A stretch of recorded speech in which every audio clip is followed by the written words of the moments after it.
11వ తారీఖు పోలింగ్ అవుతుంది, 14వ తారీఖు మనకు రిజల్ట్ వస్తుంది.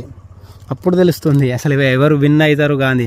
యాక్చువల్లీ అందరూ విన్ అయ్యేది సునీత గారని అందరం అనుకుంటున్నాం. సునీత గారే అండి, ఎందుకంటే 15 తారీఖు వేశారు. చూద్దాం ఏం జరుగుతుంది అనేది. అది కూడా 15 తారీఖు మేడం గారు వేశారు. చూడాలి నెంబర్స్ న్యూమరాలజీ నమ్ముతుందా నమ్మరా అనేది మనకు ఆటోమేటిక్గా తెలుస్తుంది. న్యూమరాలజీ ప్రకారం అయితే సునీత గారు గన్షాట్ విన్నండి, అలా తిరుగులేదు. మీరు నమ్మినా నమ్మకపోయినా నిజం. మేము మనుషులను చూస్తలేము, జస్ట్ నెంబర్స్ని చూస్తున్నాం. 15 తారీఖు సునీత గారు వేశారు, 17 తారీఖు నవీన్ యాదవ్ గారు వేశారు, 21 తారీఖు దీపక్ రెడ్డి సార్ బీజేపీ నుంచి వేశారు. ఈ 2025కు లక్కీ నెంబర్ 6 అన్నట్టు, బెస్ట్ ఫ్రెండ్. డెడ్ నెంబర్స్ ఎవరు అని అంటే 8 మరియు 4 అన్నట్టు. వీళ్ళ డెస్టినీ ఆన్లనే వచ్చింది. చూద్దాం ఏం జరుగుతుంది అనేది.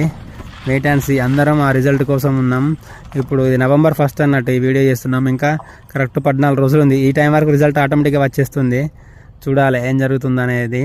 ప్రతి ఒక్కరి జీవితంలో పొలిటికల్ లైఫ్ కావాలనేది చాలా చాలా ఉంటారు, అందరికీ ఉంటుంది. పొలిటికల్ లైఫ్ రావాలి, లైఫ్లో సక్సెస్ కావాలి, ఏదన్నా ఒకటి చేయాలి మనం అని. కానీ కొంచెం ఇక అటు ఇటు ఎటో అన్నట్టు. చూద్దాం ఏం జరుగుతుందో. నెంబర్స్ ఎంత పవర్ఫుల్లో మీకే తెలుస్తుందండి. అంబిలనీర్